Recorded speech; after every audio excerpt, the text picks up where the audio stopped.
तो hello friends, welcome to my YouTube channel. तो दोस्तों, आज हम बात करने वाले हैं कि नॉर्मल इमेज को कैसे कार्टून इमेज में कन्वर्ट करें। तो दोस्तों, वीडियो को शुरू करने से पहले अगर आप हमारे चैनल में नए आए हैं तो हमारे चैनल को लाइक, कमेंट एंड शेयर जरूर कीजिएगा इसी प्रकार नॉलेजेबल वीडियोस देखने के लिए। तो दोस्तों, चलिए वीडियो को शुरू करते हैं। तो दोस्तों, सबसे पहले आपको प्ले स्टोर में चले जाना है। प्ले स्टोर को ओपन करना है। उसके बाद दोस्तों, सर्च बॉक्स में आपको सर्च करना है टून इफेक्ट्स ऐप्स।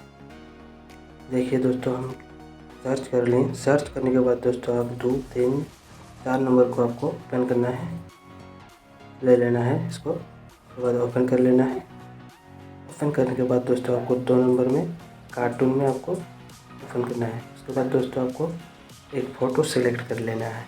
जैसे देखिए दोस्तों, हम इस फ़ोटो को सिलेक्ट कर लेंगे। उसके बाद दोस्तों, आपको गो कार्टून में आपको क्लिक कर देना है।